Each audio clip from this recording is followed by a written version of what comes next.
Good morning and good evening, everybody. Thank you, Professor Odi, for accepting our invitation, and thank you all for participating in this seminar.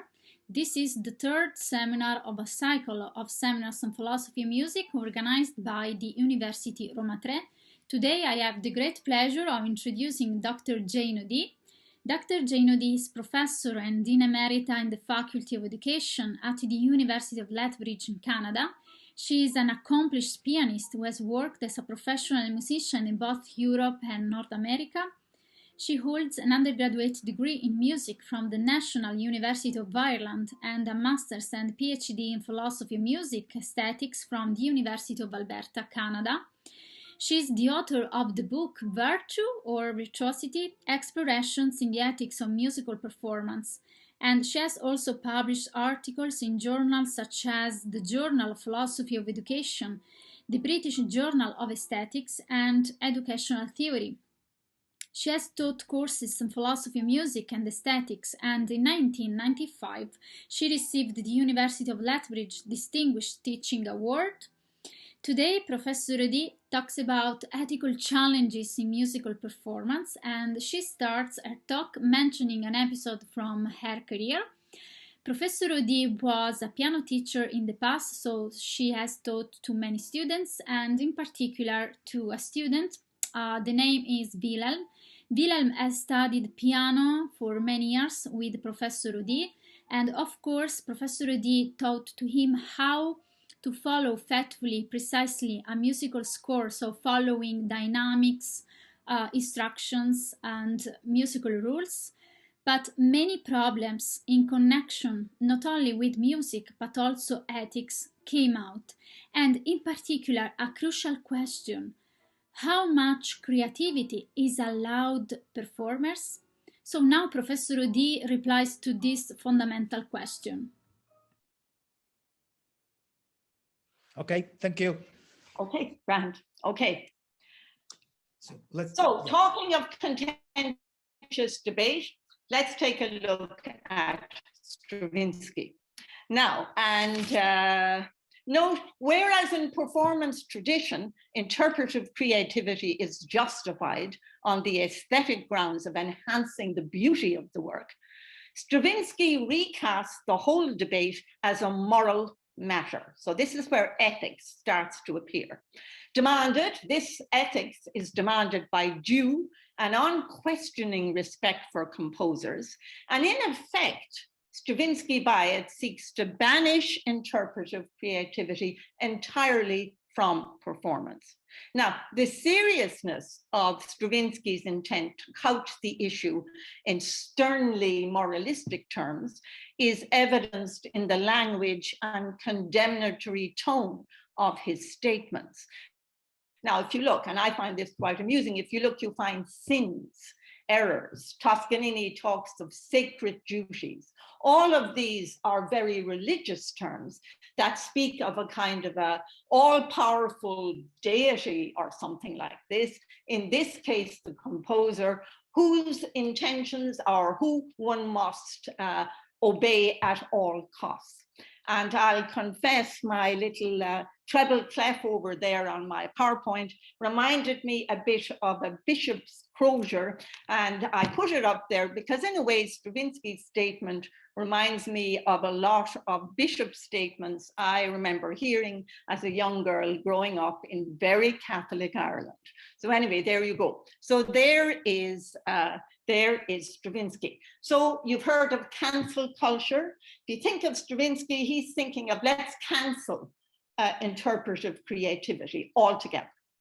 Now, something of that same notion of the performer as nothing more than a transmitter was adopted and intensified in the early days of the historical performance movement, where once again, it instigated rigorous debate and often bitter controversy within and without the movement. Now, I should emphasize that the stringent view outlined here does not represent the movement per se, but rather one rather zealous aspect of it, a kind of a perspective within it.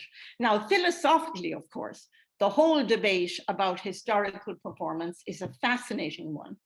And I'm delighted to see that in the next seminar, Julian Dodds will be addressing it. And I look forward to hearing what he has to say. So in any case, that's historical performance. So now, where does this leave the performer? Well, of course, it casts in a very unflattering light. We are unethical, untrustworthy, unprincipled, allow us even a little modicum of interpretive freedom, and we'll run off with it and come up with soundings that distort or ignore the composer's conception. And of course, the evidence for that is they always point to prominent virtuosi. I've got Paganini up there on the screen, but of course, Liszt was the other famous one, and there were many, many more. Now, composers have long complained, all the way back to C.P. Bach, of performers neglecting or distorting their original conceptions.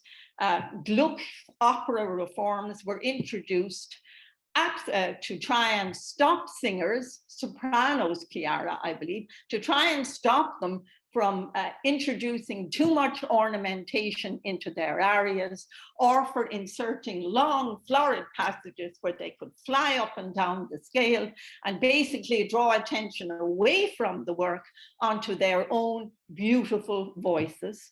And then, of course, there's Verdi. This is one of my favorite ones.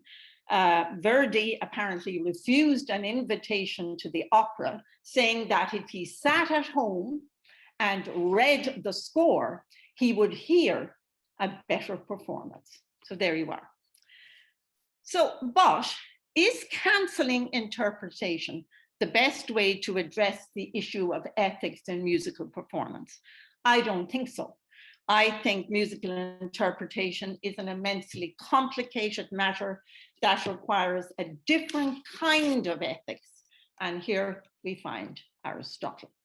And there's Aristotle there. Now, I should say that my account of Aristotle comes from the Politics and also from the Nicomachean Ethics. I was also, in exploring Aristotle, greatly influenced by Alistair MacIntyre's book, 1981 book, After Virtue.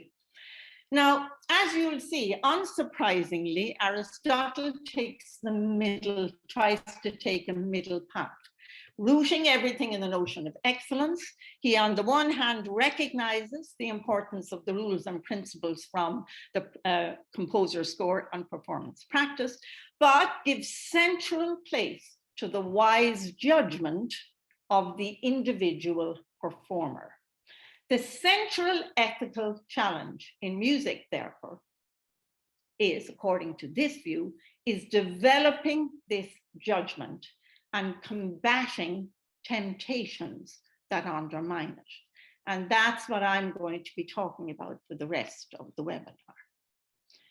So let's return to Willem and see how he's going to manage with this judgment.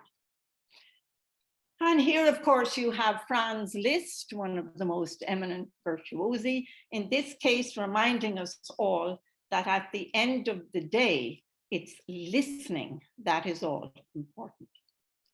So, Willem. When I started working with Willem, one of the first questions I asked him was like, why are you performing? Like, when you perform, what are you trying to do? And this perplexed him quite a bit. I remember at the beginning, he said, well, pointed to the score and said, I'm playing that. And I'm going, yeah, but I know you're playing that. I know here's the note you're playing it. But what are you trying to do? What's actually happening? And so we've had lots and lots of discussions about this. And to my mind, I end up saying, look, the performer's job is ultimately to facilitate a particular kind of musical understanding, what I call oral understanding. Now, as you'll see in my screen, I've used Moravcsic's idea of understanding simpliciter to explain that. But if you'll indulge me, let me tell you a story which I think might explain it a little bit better. A couple of years ago, we went to a concert in the Dublin Concert Hall. We went to hear Nikolai Schneider, the Danish violinist, play the Beethoven violin concerto. Now, I know the concerto very well. I had heard it many, many times before, and it indeed played and in live performance with some really wonderful and famous performers, people like Perlman, for example. But I have to say, Schneider's performance was absolutely extraordinary. Now, the violin concerto is technically very difficult, it's very virtuoso. And of course, Schneider rose to the challenge of that in the most extraordinary fashion. And all of his playing in that respect was perfect. But what amazed me was the clarity he had. I remember sitting there thinking, I think I'm hearing more notes in this concerto than I ever have before. Now, you know, normally when you get up into the very virtuoso passages, the notes can kind of slur together a bit. His never did. It was always absolutely clear, really quite extraordinary in that sense. As well as that, the lyrical passages were once again exemplary. He has a beautiful tone, but it was the way his sense of line, direction, the way he pulled all of the notes together and stretched and pulled, it was absolutely riveting. You just sat there and went, wow. All the way through it, and this is what I found really interesting as well, all the way through it, he looked like he absolutely loved the music. You got the feeling that he was saying, oh, this is such beautiful, beautiful music. And I am so enjoying sharing it with this audience. And we were all really enjoying having him share it with us. As a result, as a performance, it was absolutely compelling. As we Irish would say, you couldn't take your ears off it. You just couldn't. You couldn't. You were just riveted. Now, at the end, of course, the audience went completely mad. That people were standing and cheering and clapping, including the orchestra. But even then, he never looked arrogant. He looked instead very pleased that we had this great musical experience. And you had the sense again that he was saying, great, we've all had an experience and Beethoven would have been so happy. So that was the impression. Now, during the interval, we got talking to the couple behind us, and they were sitting behind us. And of course, we talked about what a great concert it was, and we shared what we really liked about the concert. And they spoke very enthusiastically about the parts that they'd enjoyed, and they were able to identify them. They'd say things like, you know, you remember the fast passage in the middle of whatever, that kind of thing. They were able to do all of that. But then at the end of it, they said something that struck me as very interesting. They said, you know, I have to tell you, we really don't know anything about music. We're not musicians. Like, we don't know how to read music, and we don't know anything about music theory, but we love the concert hall, and we come to concerts here all the time. Now, this couple and what they describe is what I think of as oral understanding. And the fact of the matter is, you don't need theoretical knowledge to acquire oral understanding of music. You don't. You just need cultural familiarity. You need to come to concerts. You need to go places where the music is happening, and you need to listen. Now, theoretical knowledge can enhance that understanding, although not necessarily. I remember as a young student playing Webern, and I was so interested in the mathematical precision of the piece, I actually forgot to listen to it. And I remember my teacher saying, at the end of the day, Jane, music is to be listened to, not just kind of looked at. And I remember thinking, yeah, that's right. So in other words, being able to name and explain musical structures is not the same as hearing them directly. And it is that performers That is their duty, if you want to use the Toscanini language, that is their aim. That's their aim, is to try and facilitate that kind of hearing in the listener. Now, in the literature of philosophy of music, of course, that notion of musical understanding, oral understanding, is very well known, and you'll see it there with Scruton, and of course Ridley and Davies and Levinson. Okay, so now let's go back to Willem. So how is Willem going to learn to promote oral understanding? And of course, really, it's really quite logical. If Willem's job is to help listeners hear musical structures, then manifestly, he must hear them himself. So we spend an enormous amount of time exploring musical structures. Now, I should emphasize here that hearing them rather than identifying them theoretically is the goal, although that can be helpful sometimes. In other words, it's less important that Willem knows that the cadence at the end of his piece is a final cadence than that he hears it as a final statement that brings the composition to an end. That's what's important, that he hears that finality and knows how to project it in his playing. So because hearing is such an important part of it, when I'm working with them, while we do, of course, talk to one another, we also do what I call, there's a lot of nonverbal communication. For example, I sing frequently. I'll frequently sing a phrase for him. Sometimes I'll sing while he's playing because I want him to try and hear the phrase moving in a certain direction. Or I'll play an example.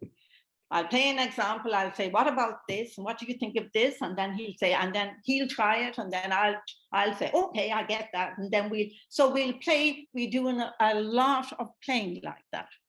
Sometimes we play together. I'll play the left hand and let him play the right hand so that he can work on hearing what's happening in the treble part of the piece and vice versa. And I do a lot of exhortation. While he's playing, I'll go, come on, Will, more, come on, more. Or if he's playing, I'll go, hey, shh, shh, shh, which is when I'm wanting him to get the sense of a diminuendo. Now, through the process of doing that, it's a really very creative exploration, which then I expect Willem to carry on with when he goes home and practices. And when he comes back to me, the idea is that he has worked out a sounding that he thinks works, that he thinks conveys the music very, very well. And it's the one that he thinks works best. He has to try and make that decision. But now notice that decision is not based on arbitrary fiat. He has a bunch of interpretive clues, skills and knowledges at his disposal. And here they are, and here you can see them. You've got the composer's score, performance practice. If he's playing Bach, which he does, you've got insights and suggestions of musicologists, his own ideas, and then finally craft skills. Now, technical craft skills are all important in musical performance. Why? I always say to Willem, look, musical compositions are like sound sculptures. You need technical skills to sound deftly and fluently the notes indicated on the music score, but you need craft skills to subtly shape or sculpt the tonal properties of those notes so that they unite in coherent, comprehensible oral succession. Now, performers have lots of things they do to make that happen. They'll use phrasing, they'll use modes of articulation, staccato, legato, they'll use gradations and tone volume, crescendo or diminuendo. All of those things are examples of such sculpting. I always say to Willem, your hands are like a sculptor's hands, but you're working with sound. And in order to sculpt the sound, you have to hear it. And to have to hear it, you have to do it over and over and over until you get used to hearing these very subtle intonations. So this part of performance is very, very important. So what's Willys' challenge? And we'll come to ethics now in a minute. What's Willys' challenge? Well, his thing, he's got to take all those clues and somehow put them together and make sense of them. And from that, using them, he has to sound the work in such a way as makes abundantly clear to the listeners the patterns, processes, and relationships contained in the composition. Now, this presupposes a genuine interest. He has to love sound sensation, and he has to love the phenomena of working inside some sound sensation and learning to sculpt it. He has to be able to do that. But insofar as he is a musical performer, he has to accompany that, much more importantly, with a passionate commitment to pushing that creativity and all of his abilities at the service of the musical work. So it's about the musical work, and it's about pushing all of your talents, abilities, your sculpting abilities, everything to the service of that work. And of course, along the way, Willem may and will encounter temptations that tempt him to forswear that commitment. And so now let's move on to ethical challenges. I'll just take a drink here.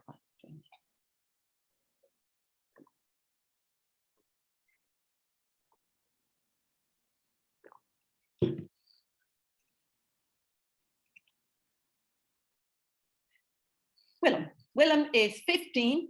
He's actually gotten very good.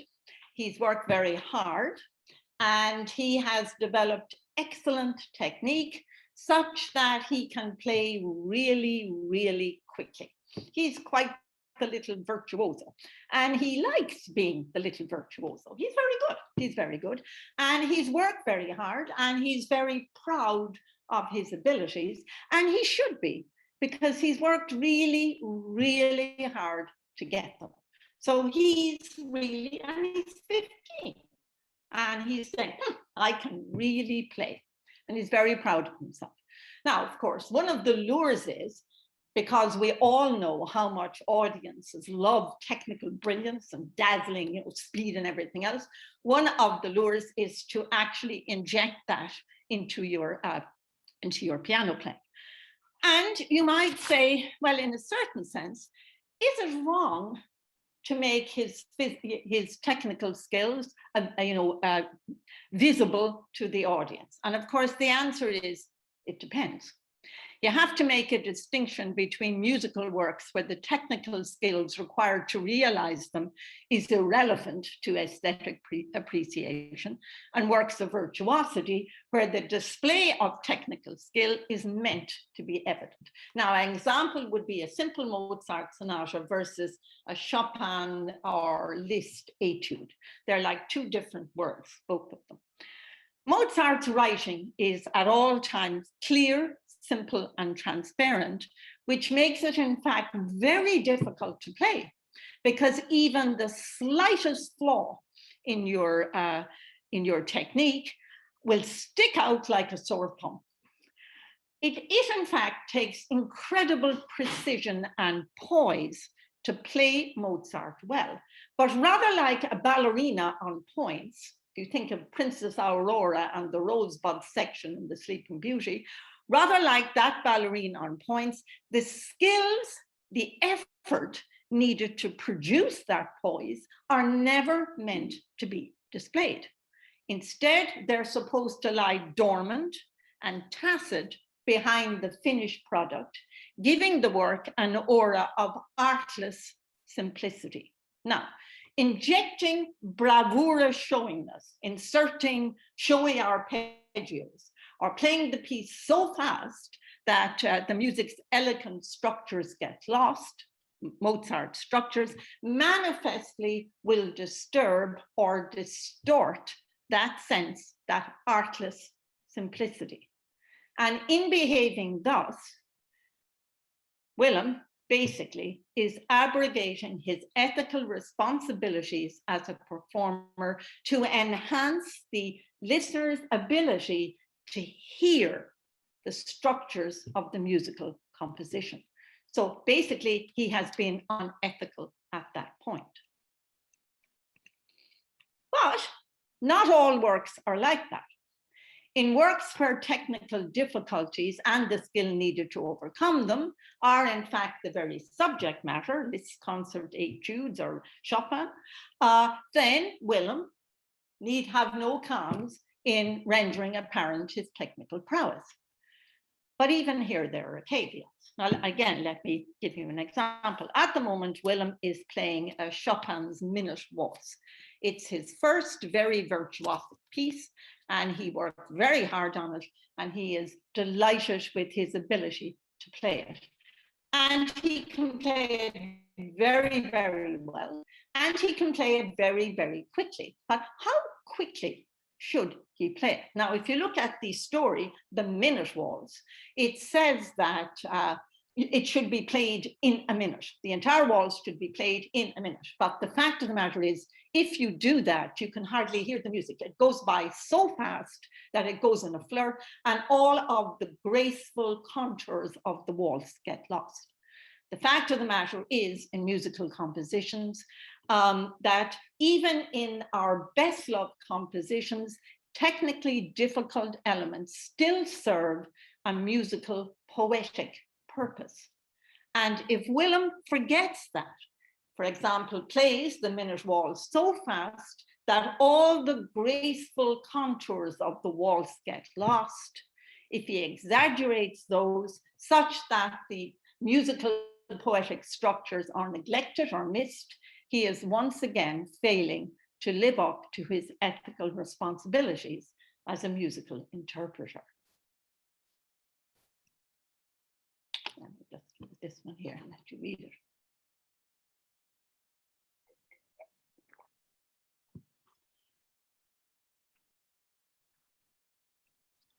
Ah, yes, expressive excesses. We've all known lots of expressive. I'm sure we've all encountered lots of expressive excesses. I think my favorite example is from Landowska in 1965, who described them thus: glares of defiance shot at the instrument. I have actually seen that. I've seen players do that in the middle of Beethoven's Emperor or something like that. They're glaring at the instrument as they're flying around. Exaggerated rallantandi accompanied by ecstatic motions of the head. Skyward gazes to command emotions. All kinds of monkey shines to picture great ebbs and flows of the soul, and all of which, he says, are indicative of charlatanism rather than artistry. But the fact of the matter is, audiences love that.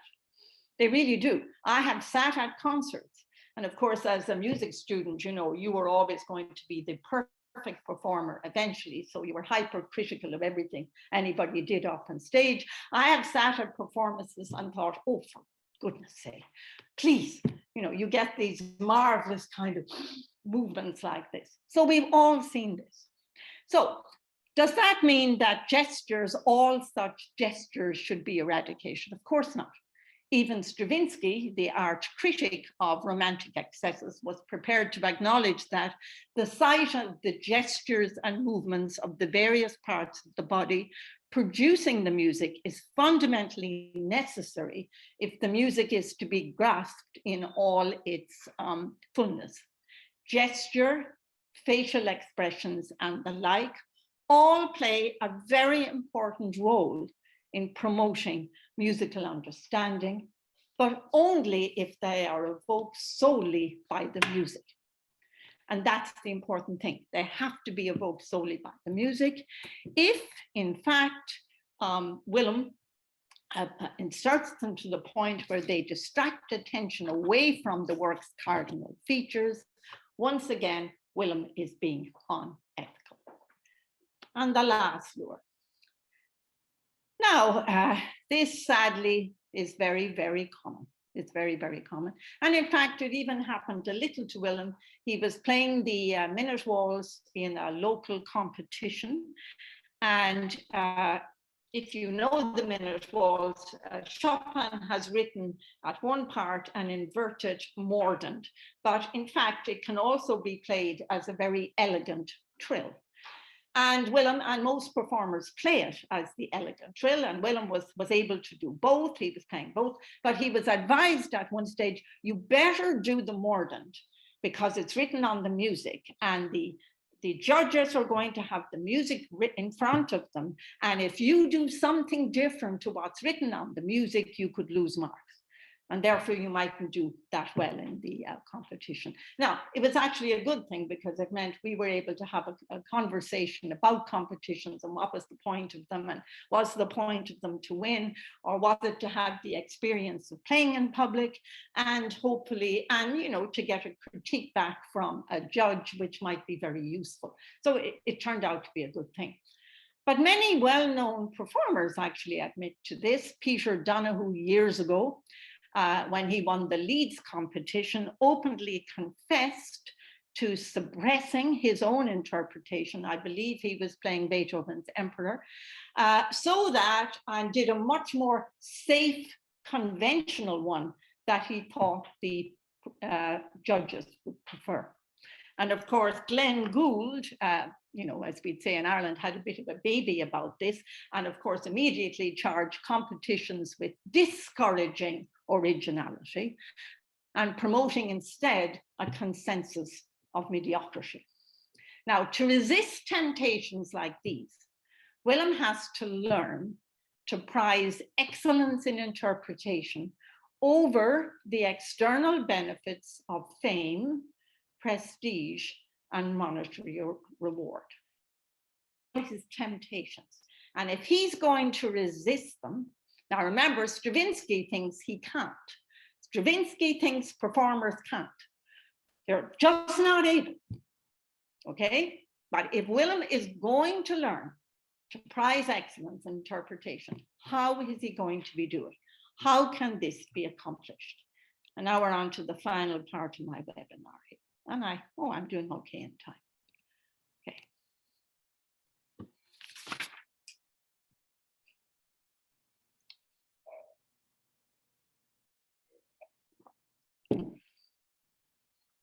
I rather like that quotation of Plato.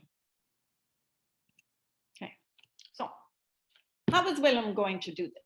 How is he going to, in Plato's terms, turn his soul, make excellence in performance the all-important thing? How is he going to do that?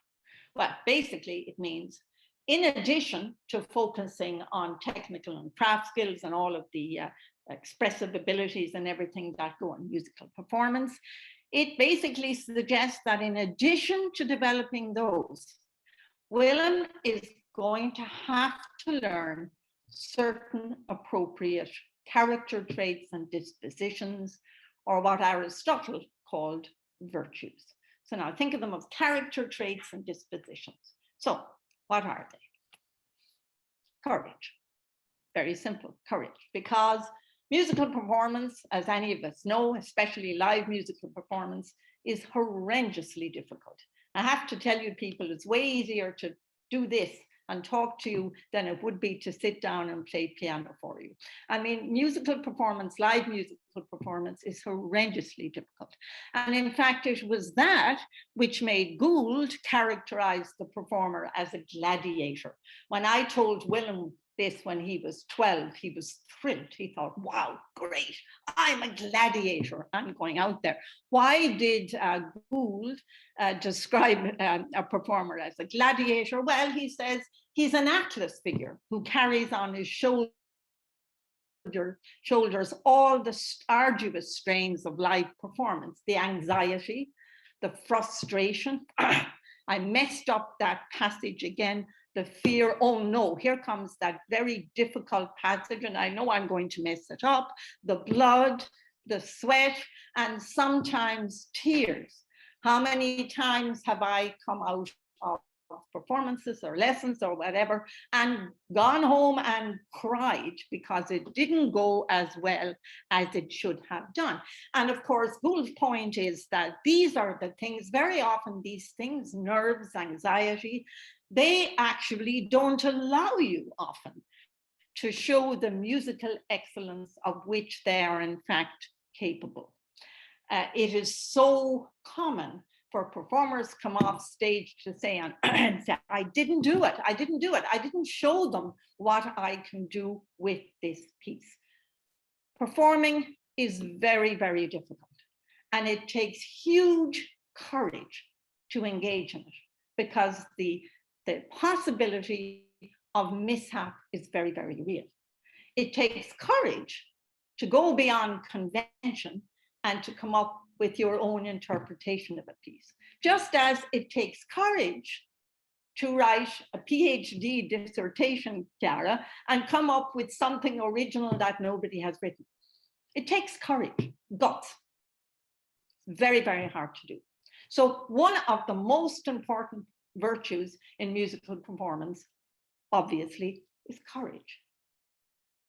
And it does think to see yourself as a gladiator. It's a fight, and you've got to try and win. Then, of course, other virtues, patience and tenacity. Mastering the skills of musical performance, once again, will try you beyond belief. Some things will come easily, some things don't, some things were fine, now they're not fine.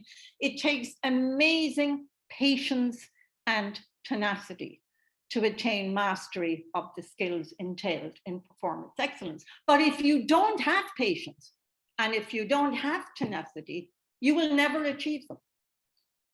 You have to have them.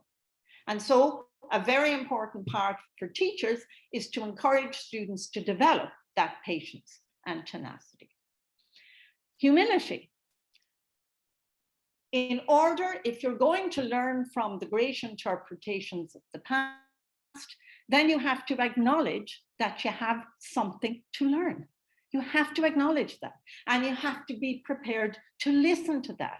But alongside that, and you can really see Aristotle's mean here, you need a modicum of self-respect. You need the confidence to move beyond existing standards of excellence and to devise excellent interpretations of your own.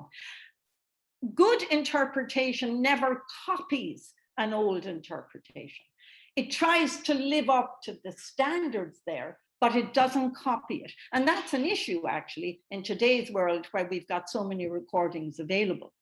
But at the end of the day, you are supposed to be creating an interpretation of your own that lives up to the standards of the past. For that to happen, you need a kind of an interesting mixture of humility and self-confidence. Generosity of spirit. Clearly, as a performer, if you're going to push all of your abilities and talents at the if you're going to put all of that into the work and have the work and have them present the work, that means you have to be able to share the stage. You have to be willing to share the stage with the performer, and you have to have the ability to present works in ways that does them justice and doesn't just use them as vehicles for the promotion of personal interests, like showing off your excellent arpeggios. They have to be more than that. I remember asking a colleague of mine one time about a performance he'd been at, and he said, well, the performer had excellent octaves. I remember thinking, excellent octaves, what does that mean? There has to be more than that. Then there are all the virtues of intelligence, diligence, they're written up there, all needed to search out and consider deeply all of the clues available and to conduct your practicing thinking in a proper and appropriate manner. All of these are very important. And then finally, there's judgment, the ability to hear and grasp the interpretive potential significance of subtle nuances of sound sensation that maybe haven't been explored. Now, that's what Schneider did. Schneider made me hear the Beethoven concerto in a way that I had never heard it before. He brought out parts that I'd never heard. And all of a sudden I heard him. I heard them. And that's one of the really important things here. It's the ability to work creatively with sound sensation, and then from it to create fresh, imaginative interpretations that live up to and expand existing standards of excellence. And one last one, truthfulness or self-honesty, the ability to see for yourself or to listen to what you were told about your own inadequacies and to make corrections accordingly. I remember my teacher used to sit with her notes, and after the recital, she'd sit me down and we'd go through the notes and she'd say, this all worked, but this didn't. I hate it. We used to call them confessions. I hated them. I have to tell you, you really learned, and you learned to really think back and be quite objective in all your playing. Now, in order to achieve excellence in interpretation, Willem is going to have to develop, alongside his musical abilities, character traits like these. How is he going to acquire them? I'm almost finished now. Ideally, he would acquire them through working with music teachers, mentors, who give them a central place in their pedagogy. And it's a very easy thing to do. For example, very often working with Willem, especially when he was younger, I would urge him to persevere and not become discouraged as he had difficulty with this passage. Sometimes he'd throw his hands in the air and say, I can't do this. And I'd go, I know. Playing piano was very frustrating. And learning these skills are very frustrating, but you have to do it. So come on now, you have to have patience and keep at it. Now notice in that style of teaching, right there and then, you are actually teaching virtuous behavior. You're instilling certain character traits. Music teachers might encourage Willem or encourage students to explore and develop their own interpretive ideas. So when it came to the person saying to Willem, look, you could lose marks if you don't do what's written on the score, we had a long discussion about courage and about originality and what it meant, and having the guts to go with your own ideas sometimes, and when that was the right thing to do. But on the other hand, when it got to be a little bit too much, they might caution students that technical display is not what music is about, and reproach them for succumbing to virtuosic tendencies. They might insist that, however beguiling, applause, prizes, and public acclamation are not the most important thing, and that the primary objective must always be the meaningful interpretation of the music. So when I talked to Willem about the prize, when he was entering the competition, I said to him, Willem, this is not about winning. That actually doesn't matter. If you do, it'll be very nice, but it really doesn't matter. What matters is the fact that you play to the best of your abilities, and see if you can do that in live performance, which is not easy, and that maybe you get some critiques back from the judge, which gives you some more ideas now you can work on. That's the point of the competition, not the prize. I wonder, do many, anyway. And gradually, this is the end of the story according to Aristotle. Gradually over time, Willem acquires these admonitions, become internal, and now he's able to critically evaluate his own efforts. And most important, he comes to find the process of interpretation rewarding in and of itself, and to get immense personal pride and satisfaction from rising to these standards entailed. And although he might still enjoy applause and public recognition, they're no longer the main thing. They're like, to use economic terms, a value-added component. They're not the most important thing. The most important thing is playing, because at the end of the day, performance is extraordinary. You have this extraordinary combination of the brain, the heart, emotion, and the body. It is a time of life when you perform well. It is the most extraordinary experience. And it's a public one, because you have that in connection with an audience.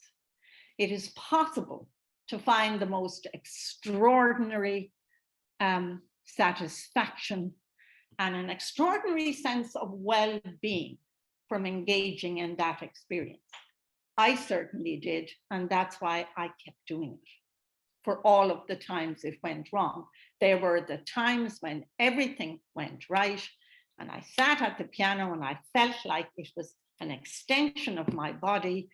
And I remember thinking I was born to do something like this.